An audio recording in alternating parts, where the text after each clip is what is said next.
সম্মানিত মুসল্লিয়ানে কেরাম, সূরা তাওবার 111 নম্বর আয়াত তেলাওয়াত করেছি। এই আয়াতে আল্লাহ তাআলা বলেন, ইন্নাল্লাহা আশতারা মিনাল মুমিনিনা আনফুসাহুম ওয়া আমওয়ালাহুম। আল্লাহ তাআলা মুমিনদের থেকে তাদের জান এবং তাদের মাল কিনে নিয়েছেন, ক্রয় করে নিয়েছেন।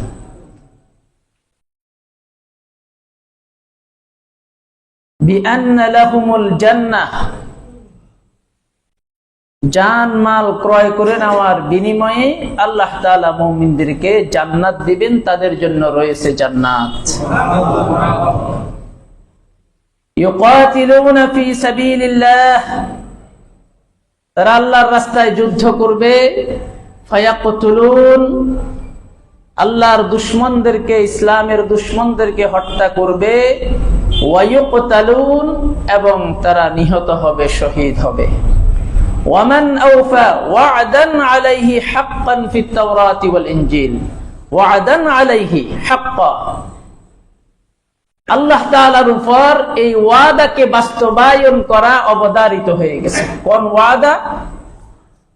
যে জান মাল কিনে নিয়েছেন, বিনিময়ে জান্নাত দিবেন। তো এই জান আর মাল যারা আল্লাহর কাছে বিক্রি করে দিয়েছে, আর আল্লাহ ওয়াদা দিয়েছেন, কিনে নিয়েছেন, কিনে নেওয়ার পরে ওয়াদা দিয়েছেন জান্নাত দিব, এই ওয়াদা অপরিপূর্ণ করা, এই প্রতিশ্রুতি বাস্তবায়ন করাটা আল্লাহর উপরে অবধারিত হয়ে গেছে। হাক্কান আলাইহি ফিত তাওরাতি ওয়াল ইনজিলি ওয়াল কুরআন, এই ওয়াদাটা তাওরাতের মধ্যে আছে, ইনজিলের মধ্যে আছে, কুরআনুল কারীমের মধ্যে আছে। ওয়ামান আওফা বিআহদিহি মিনাল্লাহ, আর আল্লাহ পাক রব্বুল আলামিনের চাইতে ওয়াদা পূরণকারী আর কে আছে? সবচাইতে বেশি ওয়াদা পূরণকারী হলেন আল্লাহ পাক রব্বুল আলামিন। ফাস্তাবশিরু বিবাইইকুমুল্লাযী বায়াতুম বিহি, সুতরাং তোমরা যারা আল্লাহ পাক রব্বুল আলামিনের সাথে এই বিক্রয় চুক্তি সম্পন্ন করেছ, তারা সুসংবাদ গ্রহণ করো। ওয়াযালিকা হুয়াল ফাওজুল আযীম, আর এই বিক্রয় চুক্তি যে করতে পেরেছে, এটাই হচ্ছে মহান সফলতা। জান এবং মাল যে আল্লাহর কাছে বিক্রি করে দিতে পেরেছে আল্লাহর রাস্তায়, এটা হচ্ছে মহান সফলতা।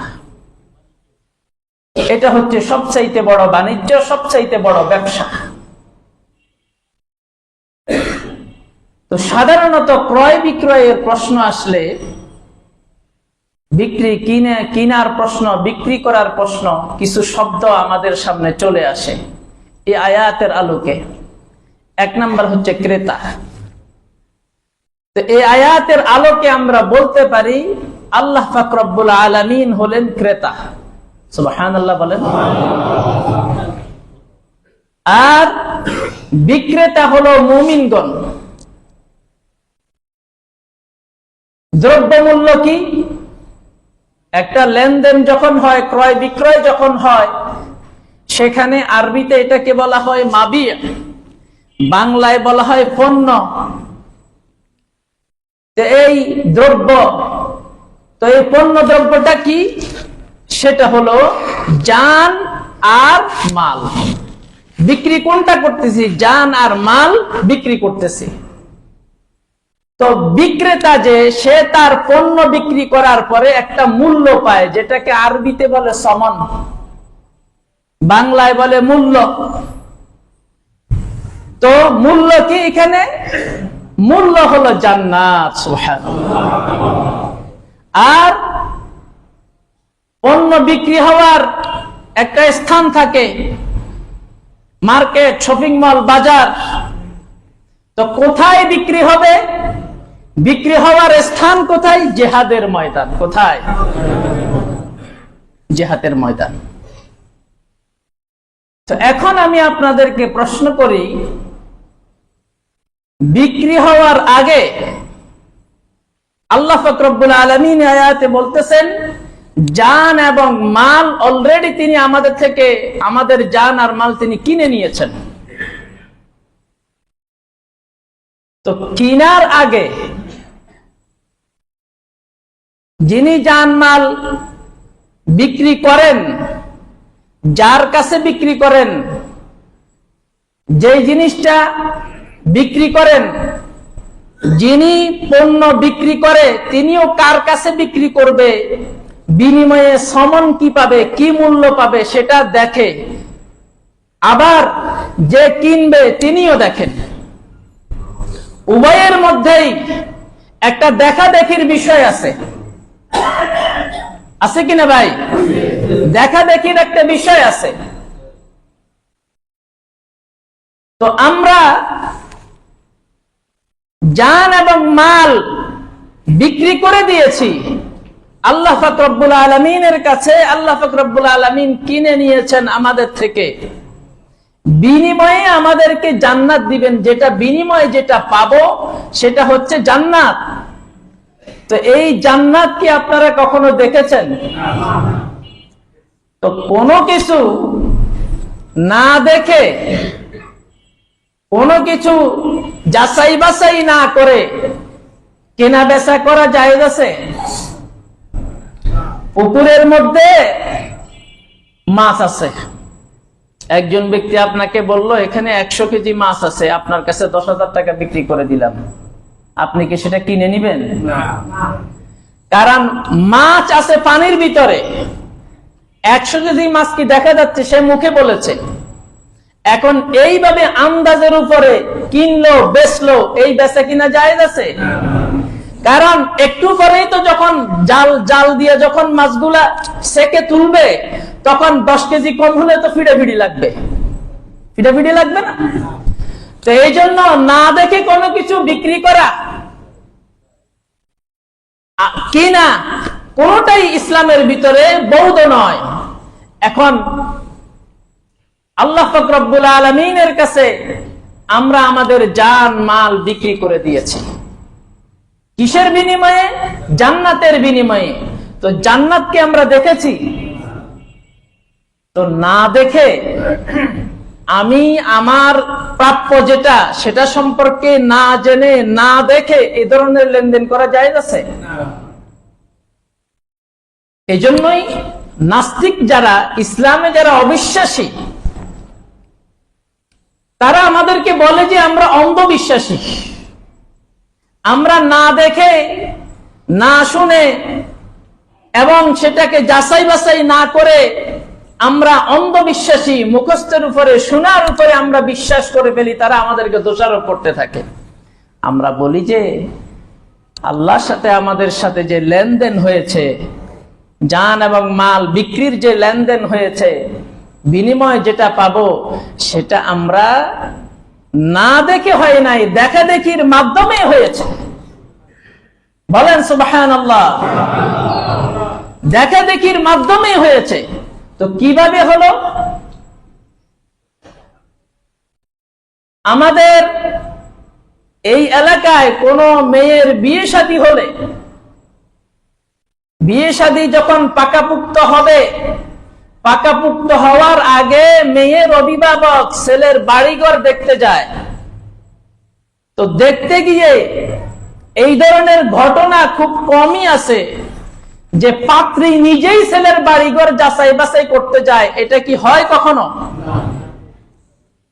হ্যাঁ, ইদানিং এখন জামানার খারাপির কারণে সন্তান দুই ধরনের আছে। কিছু সন্তান আছে বাবার বাধ্য সন্তান, কিছু সন্তান আছে বাবার অবাধ্য সন্তান। যে সমস্ত মেয়েরা বাবার বাধ্যগত সন্তান, তাদের কাছে যখন বিয়ের প্রস্তাব আসে এবং মা বাবা কাউকে দিয়ে তার কাছে প্রস্তাব পেশ করে, তোমাকে এভাবে এভাবে এভাবে বিয়ে দিচ্ছি আমরা, কথাবার্তা চলতেছে, তখন সে যখন বিয়ের কথা বলে লজ্জা শরমে সে আরেক ঘরে চলে যায়। এবং তাকে যদি ছেলে দেখার কথা বলে, তখন অতি লাজ শরমের কারণে সে ছেলের দিকে তাকায় না। সে বলে যে আমার বাবা মা যাই করে ওনাদের দেখার উপরেই আমার বিষয়টা ক্লিয়ার, ওনাদের পছন্দ হলেই আমার পছন্দ। ওনাদের সিদ্ধান্তের উপরেই আমার সিদ্ধান্ত, এইভাবে চাপাইয়া দেয় বাবা মার বাধ্যগত সন্তান হওয়ার কারণে। এবং তার বিশ্বাস যে আমার বাবা মা তো কোনোদিন আমাকে ঠকাবে না, সবচাইতে ভালোটাই আমার জন্য দেখবে, সবচাইতে ভালোটাই আমার জন্য চয়েস করবে, এই জন্য বাবা মার উপরে সে ছেড়ে দেয়। আর যদি কপাল খারাপের কারণে অবাধ্য সন্তান হয়, তখন তার কাছে যদি বিয়ের প্রস্তাব দেওয়া হয়, তখন সে বলে যে রাখেন, আগে একটু আমি তার সাথে কথা বলে নেই, তার সাথে আমি একটু ডেটে যাব, হোটেলে দেখা করব, শপিং মলে দেখা করব, রেস্টুরেন্টে দেখা করব, তাকে দেখব, চিনবো, কিছুদিন তার সাথে কথাবার্তা বলবো, চলাফেরা করব, তারপরে গিয়ে আমি সিদ্ধান্ত নিব তার কাছে বিয়ে বসবো কি বসবো না। এই ধরনের মেয়েও আমাদের সমাজে আছে খুব কম। কেমন? তো এখন আমরা কি আমাদের আদি পিতা আদম আলা নবিয়িনা আলাইহিস সালাতু ওয়াস সালাম, আমাদের মাতা হাওয়া আলাইহাস সালামের বাধ্যগত সন্তান নাকি অবাধ্য সন্তান? তো আমাদের বাবা মা জান্নাত দেখেছেন কিনা? দেখেন নাই? এবং সেখানে আল্লাহ পাক রব্বুল আলামিন ওনাদেরকে বসবাস করতে দিয়েছেন কিনা? وَيَا آدَمُ اسْكُنْ أَنْتَ وَزَوْجُكَ الْجَنَّةَ وَكُلَا مِنْهَا رَغَدًا حَيْثُ شِئْتُمَا وَلَا تَقْرَبَا هَذِهِ الشَّجَرَةَ فَتَكُونَا مِنَ الظَّالِمِينَ। আল্লাহ তাআলা বলেছেন যে আদম, হাওয়া আলাইহিমাস সালাতু ওয়াস সালাম, তোমরা এখানে বসবাস করো, ইচ্ছা মতো জান্নাতের নাজ নেয়ামত ভোগ করো, তবে এই গাছের কাছে যেও না। তো ওনাদেরকে আল্লাহ পাক রব্বুল আলামিন জান্নাতে থাকতে দিয়েছেন। জান্নাত আমাদের মাতা পিতা দেখেছেন, সুতরাং আমাদের মাতা পিতার দেখাটাই আমাদের দেখা, ওনাদের চয়েসটাই আমাদের চয়েস। আমাদের আর দেখতে হবে না আমরা মা বাবার বাধ্যগত সন্তান। এইবার বলেন, জান্নাত আল্লাহর কাছে যে জান মাল বিক্রি করে দিলাম এবং বিনিময়ে যেটা পাবো সেটা কি মুখস্থের উপরে বিক্রি করে দিলাম নাকি দেখে শুনে বিক্রি করলাম? দেখে শুনে বিক্রি করেছি। কে দেখেছেন? আমাদের মা বাবা, আমাদের আদি পিতা আদম আলা নবিয়িনা আলাইহিস সালাতু ওয়াস সালাম এবং হাওয়া আলাইহিস সালাম দেখেছেন। এজন্য জান এবং মাল কেনা বেচা যে হয়েছে দেখার উপরে হয়েছে, না দেখার উপরে হয় নাই। তো আল্লাহ পাক রব্বুল আলামিন জান এবং মাল আমাদের থেকে কিনে নিয়েছেন। এখন বিক্রি করার পরে আপনার কি মালিকানা থাকে? তো আপনাদের যে বাড়িঘর আছে, ব্যাংক ব্যালেন্স আছে, টাকা পয়সা আছে, এগুলো কি আপনার না আল্লাহ পাক রব্বুল আলামিনের? আপনার যে হায়াত আছে, জীবন আছে, আপনার যা কিছু আছে, সব কিছুর বিনিময়, সব কিছুর মালিকানা কার? আল্লাহ পাক রব্বুল আলামিনের। সুতরাং এই বিষয়টা স্মরণে রাখেন যে আমার যা কিছু আছে কোনো কিছুই আমার না, সব কিছুর মালিকানা আল্লাহ পাক রব্বুল আলামিনের। আর আল্লাহর কাছে আমি বিক্রি করে দিয়েছি বিনিময়ে জান্নাত। আর এটা আল্লাহ তাআলা ওয়াদা দিয়েছেন। এই ওয়াদায় ওয়াদাকে যারা সত্যে পরিণত করবে তাদেরকে আল্লাহ পাক রব্বুল আলামিন জান্নাতের সুসংবাদ দিয়েছেন। তো আল্লাহ তাআলা আমাদেরকে এই আয়াতের মাধ্যমে জিহাদের প্রতি উৎসাহিত করেছেন। যে জিহাদ এখন ফিলিস্তিনে চলতেছে, আল্লাহ পাক রব্বুল আলামিন এই আয়াতের মাধ্যমে আমাদেরকে আল্লাহর রাস্তায় নিজের জীবন খরচ করার, মাল খরচ করার প্রতি উৎসাহিত করেছেন। যেই মাল সম্পদ, যে খাদ্যের অভাবে ফিলিস্তিনের শিশুরা ঘাস খাচ্ছে, ফিলিস্তিনের শিশুদের লাশ বোমার আঘাতে আঘাতে আকাশের মধ্যে উঠতেছে, ছিন্ন ভিন্ন হয়ে এদিক সেদিক চলে যাচ্ছে। আজকের এই সময় পর্যন্ত সারা ওয়ার্ল্ডের যত বড় বড় মুফতি আছে সকল মুফতির ফতোয়া জারি হয়ে গেছে। পৃথিবীর যত মুসলিম রাষ্ট্রপ্রধান আছে সকল রাষ্ট্রপ্রধানদের উপরে জিহাদ ফরজ হয়ে গেছে। আবার রাষ্ট্রপ্রধানরা আদেশ জারি করে সাধারণ জনগণের উপরে এটার আদেশ জারি করে দেওয়া এটাও ফরজ হয়ে গেছে। এখন আমাদের অবস্থান কি? এই গাজায় আপনি কি যেতে পারবেন? গাজার চতুর্দিকে ইসরায়েল, গাজাকে ঘিরে রাখছে ইসরায়েল, এবং দুটো সীমান্ত আছে রাফা। এই রাফাকেও আবার ভিন্ন কৌশল করে রাফাটাকেও তারা বন্ধ করে রেখেছে। একেবারে পুকুরের মধ্যে জাল দিয়ে যেভাবে জেলেরা চতুর্দিক ঘিরে মাছ ধরে, ওইভাবে জাল দিয়ে ঘিরে ফেলার মতো ওইভাবে এই গাজাকে ঘিরে রেখেছে। এই মুহূর্তে ফতোয়া আমাদের উপরে জিহাদ ফরজ, আমাদের রাষ্ট্রনায়কদের উপরে ফরজ, আমাদের উপরে ফরজ। তো ফরজ ঠিক আছে, এই ফরজ আদায় করার জন্য আমরা সেখানে যাব কিভাবে? রাষ্ট্রপ্রধানরা কোনোভাবেই আমাদেরকে সেখানে যেতে দিবে না। আবার যাওয়ার জন্য যে প্রসেস, যে পদ্ধতি, যে ব্যবস্থাপনা সেটাও আমাদেরকে করে দিবে না। অপরদিকে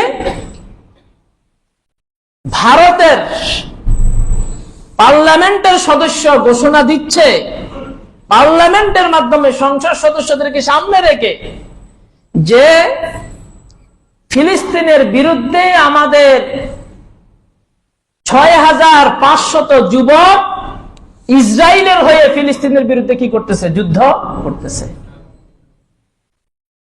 একেবারে স্পষ্ট ঘোষণা। এবং বলছে যে ভবিষ্যতে আরো যুবক দেওয়া লাগলে, জওয়ানদেরকে দেওয়া লাগলে আমরা দিব। তাহলে কি বোঝা গেল? আমাদের পাশেই 90 ইসরায়েল আছে, এবং এতে কোনো সন্দেহ নাই তাদের স্বার্থে বড় কোনো আঘাত আসলে তখন তারা আমাদেরকে অ্যাটাক করবে, এতে কোনো সন্দেহ নেই। মাওলানা ভাসানী বলেছিলেন,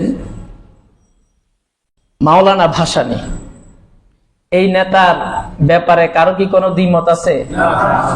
মাওলানা ভাসানীর ব্যাপারে অন্তত দ্বিমত নাই। এই দেশের গণমানুষের এমন নেতা, এমন সহজ সরল, এমন ধার্মিক নেতা, যার ব্যাপারে গণমানুষের সকল মতের পথের মানুষের কোনো দ্বিমত নাই। আর দ্বিমত করার মতো এমন কোন কাজও তিনি করে যান নাই। দ্বিমত করবেন কিভাবে? তিনি বলেছিলেন, একেবারে ঐতিহাসিক করে কোট করে লেখা, তিনি বলেছেন যে যেই পর্যন্ত বাংলাদেশের এই প্রজন্ম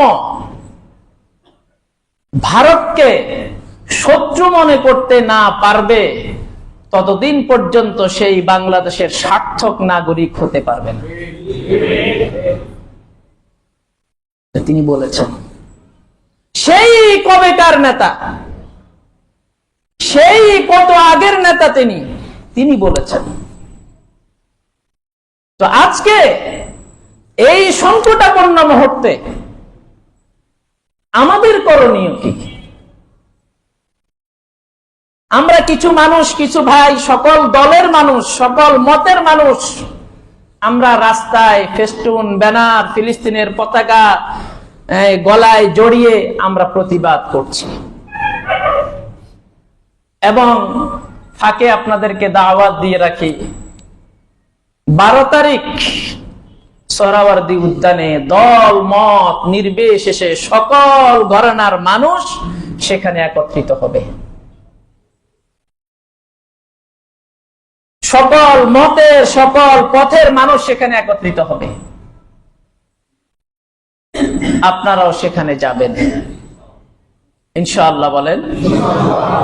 শনিবার দিন আছে, বিকাল 3টা থেকে শুরু হবে, ছুটির দিন আপনাদের, অফিসের কোনো ঝামেলা নেই, ব্যবসা বাণিজ্যেরও তেমন কোনো ঝামেলা নেই। এই মুহূর্তে আমাদের জন্য কি করণীয়? এই মার্চ ফর গাজা, এটা করেই কি আমাদের করণীয় শেষ? ইন্নাল্লাহা আশতারা মিনাল মুমিনিনা আনফুসাহুম ওয়া আমওয়ালাহুম বিআন্না লাহুমুল জান্নাহ يقاتلون في سبيل الله فيقتلون ويقتلون। এই মুহূর্তে আমাদের উপরে 3টা দায়িত্ব অটোভাবে চলে আসছে। সেই পর্যন্ত যদি যাওয়ার আমাদের ক্ষমতা থাকে তাহলে সেখানে যেতেই হবে, এটা আমাদের উপর ফরজ। যাওয়ার যদি কোনো মাধ্যম না থাকে, সেখানে যাওয়ার, পৌঁছার, সেখানে সরাসরি গিয়ে ময়দানে সহযোগিতা করার যদি কোনো মাধ্যম না থাকে, তাহলে আমাদের উপরে 1 নাম্বার করণীয় হচ্ছে যে প্রতিবাদের যতগুলো ভাষা আছে, তাদের প্রতি, ইসরায়েলের প্রতি ঘৃণা প্রকাশ করার যত ধরনের ভাষা আছে, সবগুলো ভাষা প্রয়োগ করে সারা বিশ্বকে বাংলাদেশ থেকে জানিয়ে দেওয়া যে তোমাদের এহেন ঘৃণ্য কর্মকাণ্ডের, সন্ত্রাসী কর্মকাণ্ডকে আমরা হৃদয় থেকে ঘৃণা করি। এটা সকল মানুষ একসঙ্গে, এক বাক্যে, এক কণ্ঠে বুঝাইয়া দিতে হবে যে আমরা এই কর্মকাণ্ডকে সমর্থন করি না। 2 নম্বর কাজ,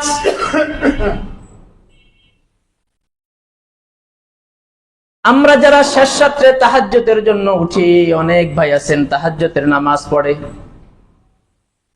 অথবা আমরা যখন মুনাজাত ধরি বিভিন্ন সময়ে, দিনের বেলা, রাতের প্রথম অংশে, রাতের শেষ অংশে, ফজরের পরে, যখনই আমরা মুনাজাত ধরবো তখন ফিলিস্তিনের কথা অবশ্যই আমরা আল্লাহর কাছে বলবো। 2 নম্বর কাজ। 3 নম্বর কাজ, তাদের খাদ্য, তাদের চিকিৎসা, তাদের ব্যবস্থাপনা ইত্যাদির জন্য সেখানে অর্থ প্রেরণের যদি কোনো সহি কোনো মাধ্যম থাকে, সেই মাধ্যমে আমাদের সঞ্চিত অর্থের একটা অংশ সেখানে দিয়ে দিব। সরাসরি যান সেখানে খরচ করা এখন সম্ভব না, যেহেতু যাওয়া কোনোভাবেই সম্ভব না। এই জন্য আমাদের কাছে যদি এরকম প্রস্তাব আসে, ডাক আসে, আমরা যদি জানতে পারি বিশুদ্ধ মাধ্যম এখানে দিলে সঠিক জায়গায় যাবে, তাহলে আমরা সেটা করতে পারি এবং সেটা আমরা করব ইনশাআল্লাহ তাআলা। এটা আমাদের উপর ফরজ। ইতিমধ্যে আপনারা দেখেছেন বাংলাদেশের একটা টিম গতকালকে সিলেটের ওসমানী মেডিকেলের এক ডাক্তার, তিনি লাইভ করেছেন ফিলিস্তিন থেকে। সেখানে তিনি এই আঘাতের পর আঘাত, মুহুর্মুহু গোলাবর্ষণ, এর ভিতর দিয়ে সাহসিকতার পরিচয় দিয়ে ছোট ছোট বাচ্চা, নারী, শিশু, তাদের সেবা তিনি করতেছেন। আলহামদুলিল্লাহ, আল্লাহ পাক ওনাকে আরো বেশি তৌফিক দান করেন, ওনাকে জাযায়ে খায়র দান করেন। ওনার সাথে আরো টিম আছে, ওনারা সেখানে আছেন। এবং যেই মানুষগুলো ঘর বাড়ি ছেড়ে শূন্য মাঠে চলে গেছে, তাদের জন্য সেখানে সাময়িক ঘর বানিয়ে দেওয়ার ব্যবস্থা করার কাজে বাংলাদেশের একটা টিম সেখানে আছে। তো এই মাধ্যমে আমরা দেখব অনলাইনে তাদের প্রচারণা, তাদের আহ্বান, তখন আমরা সেখানে নিজেদের অর্থ দিয়ে সেই কাজে, সেখানে ফিলিস্তিনের মানুষের জন্য সহযোগিতার জন্য আমরা চেষ্টা করব। আর যেহেতু সকল মতের পথের মানুষ একসাথ হচ্ছে, আমার যতটুকু ধারণা মার্চ ফর গাজাতেই সীমাবদ্ধ থাকবে না, সেখানে তাদেরকে চিকিৎসা, অর্থ সহযোগিতা করার একটা অবশ্যই মাধ্যম ওনারা আলোচনা করে তৈরি করবেন। এতটুকুতে সীমাবদ্ধ থাকবেন না, কারণ সেখানে আমাদের দেশের বড় আলেম শাইখ আহমদুল্লাহ হাফিজাহুল্লাহ, শাইখ মিজানুর রহমান আজহারি হাফিজাহুল্লাহ, মাওলানা মামুনুল হক হাফিজাহুল্লাহ, বাইতুল মুকাররমের জাতীয় খতিব শাইখ আব্দুল মালিক হাফিজাহুল্লাহ, এইভাবে সকল ঘরানার বড় বড় আলেমরা সেখানে এসেছেন, এবং এই দেশের জাতীয় নেতৃবৃন্দু যারা বড় বড় আমাদের যারা নেতৃত্ব দানকারী নেতা যারা, ওনারাও সেখানে আসবেন। তো ওনারা আশা করি এই শুধুমাত্র মার্চ ফর গাজাতেই সীমাবদ্ধ থাকবেন না, ওনারা নিশ্চয়ই কিছু একটা করবেন।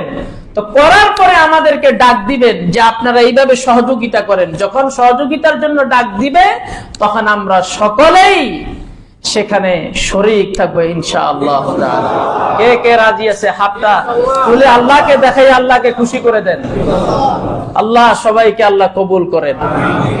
আমাদের এতটুকু পর্যন্ত সীমাবদ্ধতা, এতটুকু পর্যন্ত আমাদের এখন দায়িত্ব। এটা অবশ্যই আমরা পালন করব, অবশ্যই আমরা এটাতে অংশগ্রহণ করব।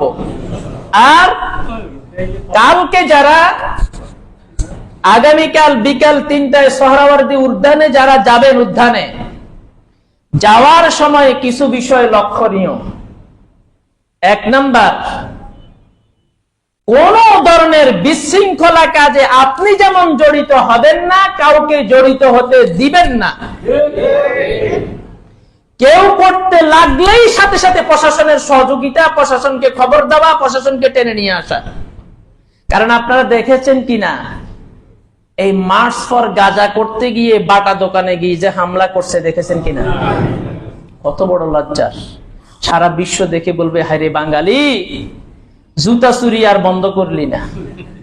বলবে না ভাই? হায়রে বাঙালি, জুতা চুরি আর বন্ধ করলি না।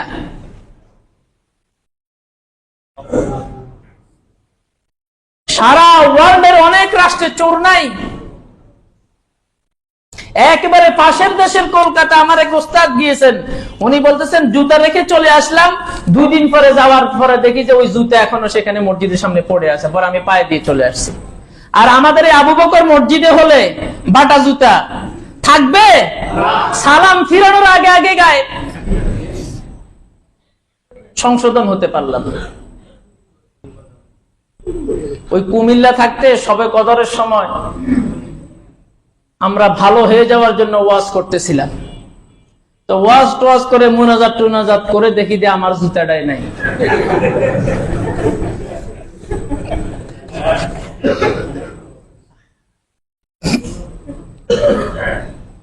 আল্লাহ পাক রব্বুল আলামিন,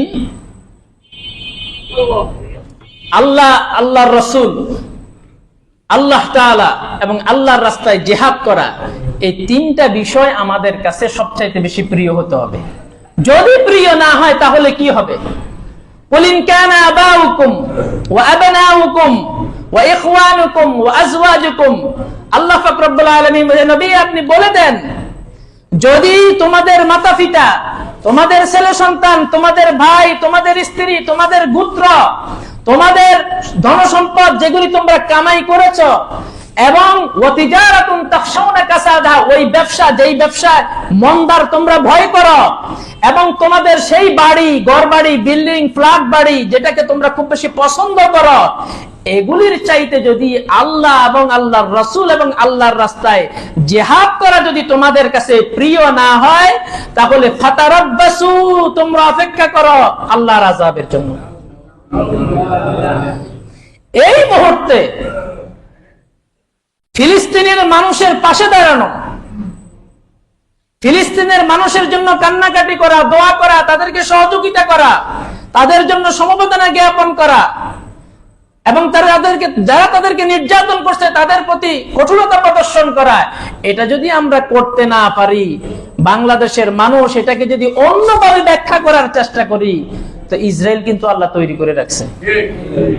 মনে রাখেন, জাফরুল্লাহ চৌধুরী বলেছিলেন যে এশিয়ার 90 ইসরায়েল হলো ভারত। জাফরুল্লাহ চৌধুরী বলেছিলেন, এবং এটার প্রমাণ তো আমরা পেলাম। 6500 যুবককে ইসরায়েলের পক্ষ হয়ে ফিলিস্তিনিদেরকে মারার জন্য পাঠাইছে। আপনারা কেউ কি সেই ভিডিওটা দেখেছেন? দেখেন নাই? আমার কাছ থেকে দেখে যাই। আপনারা তো খবর রাখেন না, খবর রাখার কি দরকার আছে? আমি তো ভালো আছি, আমি ভাত খাচ্ছি, আমি ঘুমাচ্ছি, আমি ফ্ল্যাটে আছি, এসিতে আছি, আরামে আছি, বাজার করতেছি, ভালো ভালো হ্যাঁ মাছ কিনতেছি, গোস্ত কিনতেছি, আমার কি খবর রাখার দরকার আছে? আমার তো দরকার নাই। তো আল্লাহ যেটা বলতেছিলাম যে যাবেন সেখানে কেউ কোন ধরনের বিশৃঙ্খলার সাথে জড়িত হবেন না এবং কাউকে হতেও দিবেন না। শান্তিপূর্ণভাবে যাবেন, শান্তিপূর্ণভাবে আসবেন, যা করতে বলে তা করবেন এবং অত্যন্ত শান্তিপূর্ণভাবে চলে আসবেন। এটা আমাদের এই দেশের সকল মুসলমানের পক্ষ থেকে এই আগামীকালকের কর্মসূচিটা। এখানে কোনো দল নাই, কোনো মত নাই, কোনো রাজনীতি নাই, কোনো কিছু নাই, সকল ঘরানার মানুষ এখানে। এই জন্য ওই যারা জুতাচোর আছে, যারা দুর্বৃত্ত আছে, যারা সন্ত্রাসী আছে, তারা সেখানে নানান রকম সুযোগ নিবে, কিছু চুরি দাঁড়ি, কিছু ফায়দা লুটানোর জন্য এবং একটা বিশৃঙ্খলা লাগিয়ে দেওয়ার জন্য। এই যারা যাবেন তারা এই ব্যাপারে অবশ্যই অবশ্যই সতর্ক থাকবেন। রাসূলুল্লাহ সাল্লাল্লাহু আলাইহি ওয়াসাল্লাম, রাসূলুল্লাহ সাল্লাল্লাহু আলাইহি ওয়াসাল্লাম বলেন, মান মাতা ওয়ালাম ইয়াগজু ওয়ালাম ইউহাদ্দিস, যেই ব্যক্তি মৃত্যুবরণ করলো, যুদ্ধ করে নাই, যুদ্ধ না করে আল্লাহর রাস্তায় জিহাদ না করেই মারা গেল, তারপরে বলতেছে ওয়ালাম ইউহাদ্দিস বিহি নাফসাহু, জিহাদের কথা কোনোদিন সে মনের মধ্যেও আনে নাই। এক নাম্বার হচ্ছে জিহাদ করে নাই, এবং দুই নাম্বার হলো জিহাদের কথা কোনোদিন মনের মধ্যেও আনে নাই। এই বিষয়টা তার মনের মধ্যেও আসে নাই যে জিহাদ তো করা দরকার, এটা ইসলামের একটা গুরুত্বপূর্ণ বিধান, আল্লাহ তাআলা এটা ফরজ করেছেন, এটাতে অংশগ্রহণ করা দরকার, হয় জান দিয়ে অথবা মাল দিয়ে অংশগ্রহণ করা দরকার, অথবা যারা মুজাহিদ আছে তাদেরকে বিভিন্নভাবে সহযোগিতা করে হলে অংশগ্রহণ করা দরকার। এই কথাটাও যে ব্যক্তি মনের মধ্যে আনলো না, আল্লাহর হাবিব বলেন মা তাআলা শুবাতিম মিনান নিফাক, ওই ব্যক্তি নেফাকের উপরে মারা গেল। নাউযুবিল্লাহ। এজন্য আপনি জিহাদ করতে পারেন না, ঠিক আছে, আপনার যাওয়ার রাস্তা নাই, আপনার সেখানে অংশগ্রহণ করার কোনো মাধ্যম নাই, ব্যবস্থা নাই, সেই অনেক দূরের সেই পথ, আপনি মনের মধ্যেই তামান্না তো নিয়ে আসবেন যে হ্যাঁ জিহাদ করা দরকার, প্রত্যেক মুসলমানের উপরে এটা আল্লাহ তাআলার বিধান, যখন ফরজ হয়ে যায় তখন করতে হবে, তামান্না তো আপনি রাখবেন। তামান্না যদি আপনি না রাখেন তা আপনি মুনাফিক হয়ে মারা যাবেন। কোন ব্যক্তি মুনাফিক হয়ে মারা যেতে চায় না। রাসূলুল্লাহ সাল্লাল্লাহু আলাইহি ওয়াসাল্লাম, আল্লাহর নবী বলেন মান লাম ইয়াগজু, যে ব্যক্তি যুদ্ধ করে নাই, আও ইউজাহিজু গাজিয়ান, অথবা কোন মুজাহিদকে সেই যুদ্ধের সরঞ্জাম দিয়ে সহযোগিতাও করে নাই, আও ইয়াখলুফু গাজিয়ান ফি আহলিহি বিখাবারিন, অথবা মুজাহিদ পরিবারের উপকার করেনি, যারা আল্লাহর রাস্তায় জিহাদে চলে গেছে তার পরিবারের জন্য সে তো এখন ইনকাম করতে পারতেছে না, তো ওই মুজাহিদের পরিবারেরও সে কোনো খোঁজ খবর নেয়নি, তাদের কোনো উপকার করেনি। তো রাসূলুল্লাহ সাল্লাল্লাহু আলাইহি ওয়াসাল্লাম বলেন কিয়ামতের পূর্বে আল্লাহ পাক রব্বুল আলামিন তাকেও বিপদের মধ্যে ফেলবেন। এজন্য এখন আমাদের কাজ কি? এখন আমাদের কাজ তাদের জন্য সমবেদনা জ্ঞাপন করা, তাদের জন্য সহযোগিতা করা, কান্নাকাটি করা, আর সবচাইতে বড় দায়িত্ব যেটা এখন সবচাইতে বড় নীরব যুদ্ধ যেটা হবে সেটার মধ্যে আসে। ওই যে দেখেন একটা ক্যালেন্ডার টানানো আছে বারান্দায়, প্রত্যেক ব্যক্তি এই ক্যালেন্ডারটা দেখবেন, এই ফেস্টুনটা দেখবেন, এখানে ইসরায়েলের যত পণ্য আছে সকল পণ্য এখানে আছে, এবং প্রত্যেকটা পণ্য থেকে 2 থেকে 3 টাকা তারা যুদ্ধের জন্য নিয়ে যায় লভ্যাংশ থেকে। এটা আপনারা জানেন কিনা, নাকি এটাও জানেন না? এই যে যত ইসরায়েলের কোম্পানি আছে, সমস্ত কোম্পানির যত পণ্য আছে, একটা পণ্য বিক্রি হলে যদি 5 টাকা লাভ হয়, 3 টাকা চলে যায়, এটা আলাদা হয়ে যুদ্ধের জন্য, মুসলমানদেরকে মারার জন্য। তা আপনি এখন এই পণ্য ক্রয় করা যদি আপনি বর্জন করতে পারেন, আর দেখে দেখে আমাদের দেশীয় কোম্পানি বা অন্য কোম্পানি, ইসরায়েলি কোম্পানি ছাড়া অন্য কোম্পানির মাল কিনে আপনি যদি এই ভূমিকাটাও পালন করতে পারেন তাহলে আপনার অবস্থা কি হবে জানেন? যখন ইউসুফ আলাইহিস সালামকে মিশরের বাজারে বিক্রি করে দিচ্ছিল, কেনার জন্য আজিজে মিশর সহ অনেক ক্রেতা সেখানে দাঁড়িয়ে গেল।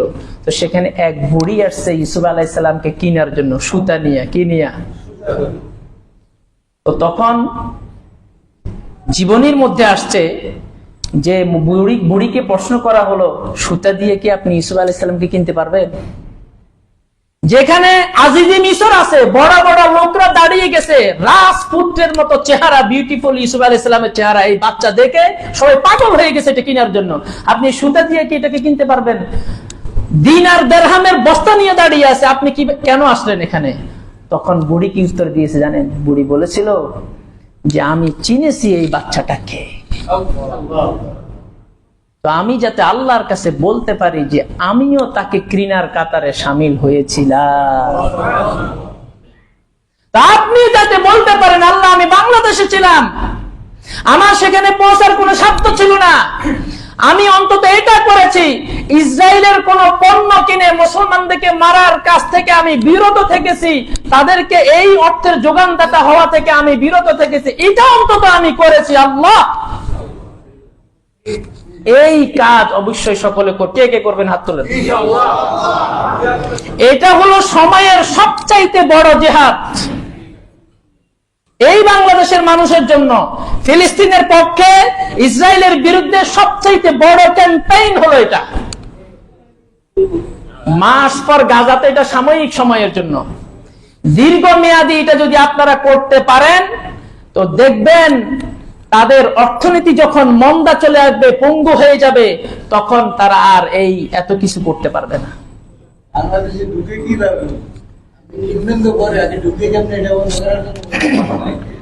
এখন যারা আমাদের নেতা আছে, যারা আমাদের নেতৃবৃন্দ আছে, আশা করি এতদিন পরে হলেও ওনাদের বোধোদয় হবে, ওনারা এগুলো করবেন রাষ্ট্রীয়ভাবে, প্রশাসনিকভাবে, সামাজিকভাবে, যে যেখানে যার যতটুকু ক্ষমতা আছে সেটা প্রয়োগ করে অন্তত আমার ভাইদেরকে মারার কাজে সহযোগিতা করা থেকে বিরত থাকার জন্য সার্বিকভাবে সাপোর্ট দিবেন। আমাদের যতটুকু সাধ্য আছে অতটুকু আমরা করি, তো আল্লাহর আদালতে কিছুটা হলেও আমরা জবাব দিতে পারবো, আল্লাহ আমি এতটুকু করেছি। আর যাদের যে দায়িত্ব আছে, বড় দায়িত্ব ওনারা যদি না করে তো ওনারা ওনাদের জবাবদিহিতার জায়গায় ওনারা থাকবেন, ওনারা জবাব দিবেন। আল্লাহ পাক রব্বুল আলামিন আমাদের সকলকে তৌফিক দান করেন। এই ফেস্টুনটা সকলে দেখবেন। যাদের ক্লিয়ার নলেজ আছে ইসরায়েলি পণ্য সম্পর্কে তাদের তো দেখতে হবে না, ওনারা জানে, অনেক শিক্ষিত মানুষ আছে, ওনারা কি কি পণ্য কার কি এগুলো ওনাদের ভালো নলেজ আছে। আর যাদের নলেজ নাই ওনারা এই নামাজ পড়তে আসলে 10 মিনিট আগে এসে একটু এটা দেখবেন, পড়বেন, আর কেনার সময় একটু জিজ্ঞাসাবাদ করে কিনবেন। আল্লাহ পাক রব্বুল আলামিন আমাদেরকে এতটুকু করার তৌফিক দান করেন। আসসালামু আলাইকুম ওয়া রাহমাতুল্লাহ।